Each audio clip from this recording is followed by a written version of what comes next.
Mental Fascination by William Walker Atkinson, Chapter 16. Personal Atmosphere. The mentative force emanating from each individual creates a mental atmosphere around him which often extends a considerable distance from his body, especially in the case of strong individuals whose mental atmosphere is felt when they enter a room or public place. Persons whose personality is weaker have a mental atmosphere extending only a few inches from their bodies, and which is scarcely perceptible to those coming in contact with them. The positive aura. The man of positive individuality, our man who feels himself to be a living electromagnet, carries with him an aura of mental atmosphere of positive strength, which is plainly felt by those coming in contact with him. People say about such a man that he has something about him which impresses them, but which they fail to understand. It will be worth your while to study this mental atmosphere of some strong men with whom you come in contact for now, that you have the secret of the matter, that you may take some valuable lessons from him. The air about strong individuals. As I've said in my mental magic, I cannot very well describe this air to you, for unless you have met a man of this kind you will not understand it. But it is a very different thing from the pompous, self-sufficient, self-important, fussy air and demeanor manifested by the cheap imitators of these great men. The magnetic man does not tell you how great or smart or important he is. He leaves that for his cheap imitators. He makes you feel his strength by his very manner and atmosphere without saying a word. He has that something about him that people notice and wonder at. And that something comes from his conscious or unconscious relation to the universal will. Individuality, not personality. In the above paragraph, I have pointed out to the student the kernel of the matter. The little fellow who thinks he is one of the big ones believes that his strength comes from his personality, and sooner or later he trips himself up because of this error. But the real big ones of life know better. They may not understand it all, but some way they feel that there is a something back of them from which they are able to draw strength and power, and believing this, they are filled with courage and daring, and radiate their strength on all sides. They may talk of their lucky star or special providence, or else believe themselves to be specially favored of God, as is the case with at least one of the big men of modern finance. But no matter what may be their special interpretations of this something, they all recognize its existence and trust to it. And this conviction and realization gives to the strong individuals that air of calm, positive power and self-confidence that impresses those with whom they come in contact, and which forms their mental atmosphere. Back to first principles. And in giving you instructions in the art of building for yourselves a positive mental atmosphere, I can do no better than to refer you back to the first principles, and again bid you to realize that you are a dynamic focus, a center of force in the great universal will, having the dual attribute of willpower and desire force. In short, that you are a living electromagnet. Realization brings power. If you will but get this realization firmly fixed in your mind, you will automatically create for yourself a most positive mental atmosphere that will be felt by all with whom you come in contact. So first, last, and all the time, build up this realization. Say to yourself, I am a living electromagnet. Think it out, dream it out, act it out. And of course, always realize what all this means. You are the electromagnet through which is pouring the universal willpower, and in the degree that you will allow the current to so flow through you, so will be the power you are able to manifest. How to use the realization. When you wish to manifest a special degree of power, just let this statement flame out in vivid letters in your mind. When you feel that you are being approached by some other person of strong will, whom you do not wish to influence you, Just bring this statement into effect, and you will actually see the effect of it upon the other person. He will feel your strong mental atmosphere and will cease to try to affect you. And even when there is no special need for making the statement of power, it will be well for you to keep it burning bright within you, for by so doing, you strengthen your realization, and your mental atmosphere reflects the inner mental state. Special mental atmospheres. So much for the general mental atmosphere. As we proceed, we shall see that the electromagnetic individual creates special mental atmospheres around him by his mental states, depending upon his will or desire at the time. Not only does his will and desire affect other persons directly by means of mental currents, but mentative induction is also set up by the mental atmosphere without any special effort on his part. Maintain your positivity.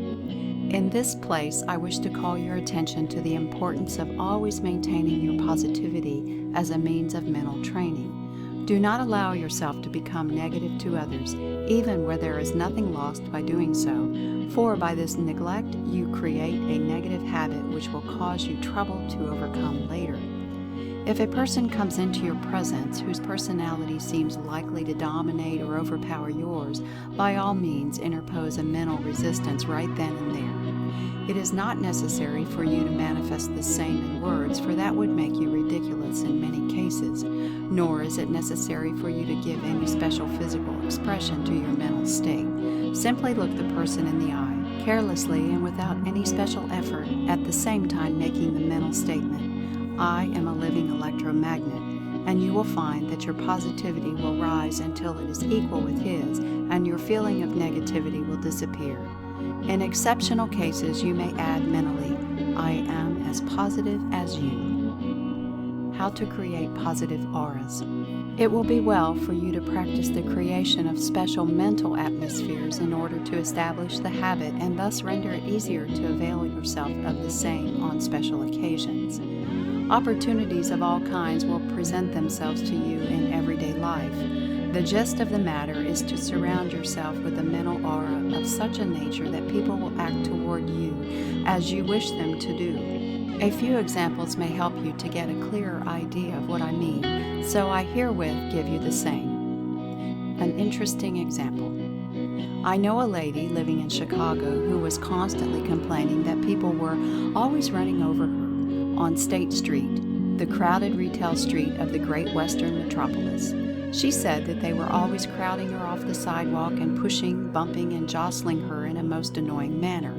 She asked me for instructions as to what thought she should use to prevent individuals from so acting. I answered that I did not think it was necessary to consider the separate individuals in the case, but that she should treat the crowd as a whole by means of a protective mental atmosphere.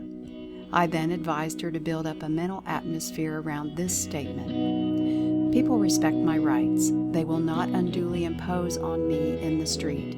I deny the power of the crowd to impose on me. And she followed this advice, and in a short time had built up a protective mental atmosphere which acted almost magically upon the crowd, who stepped aside and gave her a full right-of-way on the pavement. She would simply go on her way calmly, serenely, and undisturbed, and the crowd let her alone. I must add that I think that the original trouble arose from a subconscious dislike to the crowds and an extreme shrinking from people, the result being that this dislike acted almost as does fear, and really attracted to her the inference of people.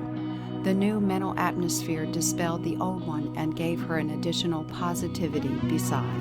Fear as an attracting force. In this connection, I would call your attention to that remarkable psychological fact that fear acts as an attracting force in a negative way.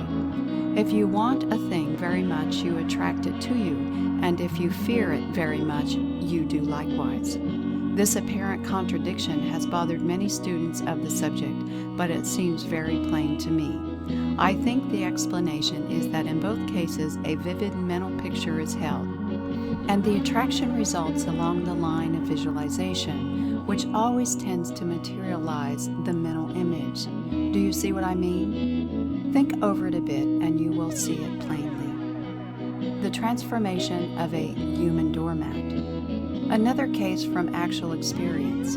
Another lady, also a resident of Chicago, complained that the clerks in the great department stores would not treat her courteously, but would keep her waiting without paying her any attention, and in other ways would treat her like a human doormat. She said she would not have minded this so much if other women were treated likewise, but that while she was ignored, others would receive the greatest attention, the clerks falling over themselves to wait upon them. I told her that she had gradually built up around her a mental atmosphere of expectancy, that she had fallen into the habit of expecting such treatment, and consequently she got what she expected.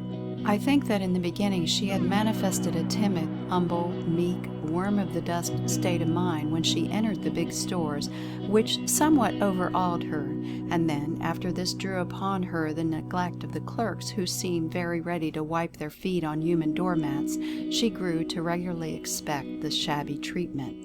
It was not a matter of dress or anything of that kind, for she dressed well, and, for that matter, I know women who dress poorly who never got any such treatment, for they understand the underlying mental laws too well for that. It was simply a matter of a negative mental atmosphere, as many of you will clearly see. How the change occurred. Well, I told her to brace up and create a new mental atmosphere around this general statement. The clerks like me. They like to wait on me. They give me every attention. They do this because they like me, and also because I insist upon it as my right. The charm worked in a short time, and now the good lady reports that the clerks not only treat her well, but even take the trouble to call her attention to desirable selections, special bargains, and all the rest of it. The cure was perfect. An analysis. I call your attention to the above statement. Please note that the first part of it operated along the lines of desire force, and the latter part along the lines of willpower. The statement of the first mentioned lady, the one who objected to street crowding, was altogether along the lines of willpower. I ask the students to study and dissect each of these cases, because by doing so they will be able to apply the principles in cases coming under their own observation, and also in their own cases. End of Chapter 16. Recording by Sandra Knight.